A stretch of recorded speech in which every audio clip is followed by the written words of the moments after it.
Good afternoon students. നമ്മൾ കഴിക്കുന്ന ആഹാരം, ജലം തുടങ്ങിയവ നമ്മുടെ ശരീരത്തിൽ എങ്ങനെ എത്തുന്നു എന്ന് നിങ്ങൾ ചിന്തിച്ചിട്ടുണ്ടോ എപ്പോഴെങ്കിലും? ഉണ്ടോ? നമ്മുടെ ശരീരത്തിൽ ഒരു ചുവന്ന നിറത്തിലുള്ള ഒരു ദ്രാവകമുണ്ട്.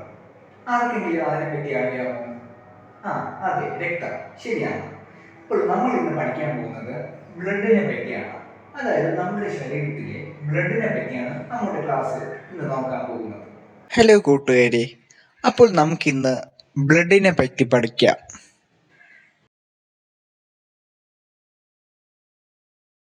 മനുഷ്യ ജീവിതത്തിന് അനിവാര്യമായ ഒന്നാണ് രക്തം.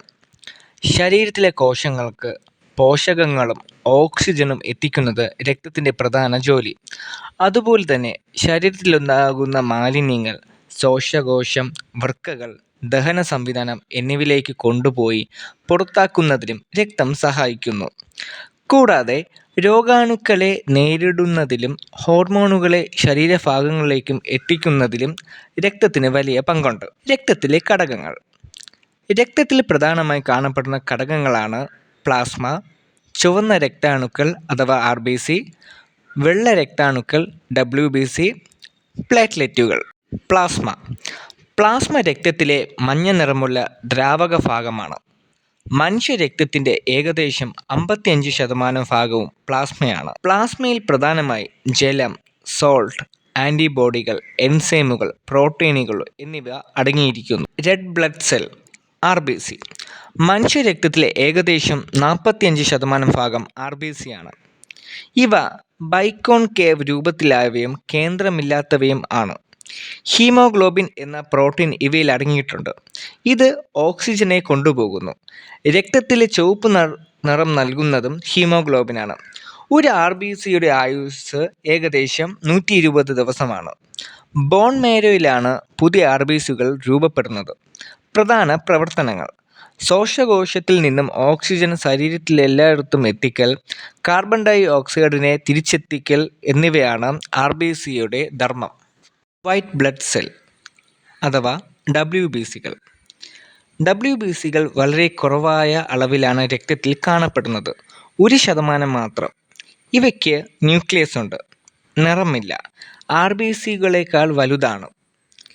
ഹീമോപോയിറ്റിക് സ്റ്റെം സെൽ എന്ന കോശങ്ങളിൽ നിന്നുമാണ് ഇവ രൂപപ്പെടുന്നത്. പ്രധാന പ്രവർത്തനങ്ങൾ: രോഗാണുക്കളെയും അന്യദ്രവ്യങ്ങളെയും നേരിടൽ, ആൻറ്റിബോഡികൾ നിർമ്മിച്ച് രോഗങ്ങളെ തടയൽ, മരിച്ച കോശങ്ങളെ നീക്കം ചെയ്യലാണ് WBCയുടെ പ്രധാന ധർമ്മങ്ങൾ. WBC നമ്മുടെ ശരീരത്തിൽ 5 തരത്തിൽ കാണപ്പെടുന്നു: lymphocyte, neutrophil, basophil, eosinophil, monocyte. ഈ 5 രൂപത്തിൽ നമ്മുടെ ശരീരത്തിൽ WBC കാണപ്പെടുന്നു. പ്ലേറ്റ്ലെറ്റുകൾ ചെറുതായ കോശാവശിഷ്ടങ്ങളാണ്.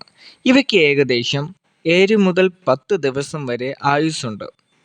ഇവയുടെ പ്രധാന പ്രവർത്തനങ്ങൾ: ശരീരത്തിലെ രക്തക്കുഴൽ പൊട്ടിയാൽ ഉടൻ എത്തി രക്തം കട്ടപിടിക്കാൻ സഹായിക്കുന്നു, അധിക രക്തസ്രാവം തടയുന്നു, പരിക്കേറ്റ ഭാഗങ്ങൾ പരിചരിക്കാൻ രാസപദാർത്ഥങ്ങൾ പുറപ്പെടുവിക്കുന്നു. നമുക്കിനി നമ്മുടെ ബോഡിയിൽ ബ്ലഡ് ഫ്ലോ എങ്ങനെയാണ് നടക്കുന്നത് നമുക്ക് നോക്കാം.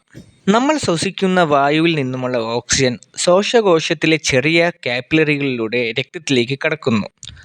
ഓക്സിജൻ സമൃദ്ധമായ രക്തം പൾമിനറി വെയിനുകൾ വഴി ഹൃദയത്തിൻ്റെ ഇടതുഭാഗത്തേക്ക് എത്തുന്നു.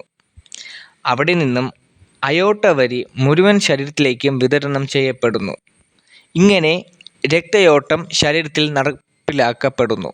മനുഷ്യ ശരീരത്തിന് 8 പ്രധാന ഗ്രൂപ്പുകളുണ്ട്. അതായത് രക്തത്തിൻ്റെ തരം: A positive, A negative, B positive, B negative, AB positive, AB negative, O positive, O negative. എങ്ങനെ നമ്മുടെ ശരീരത്തിൽ ശുദ്ധമായി നിലനിർത്താം എന്ന് നമുക്ക് നോക്കാം.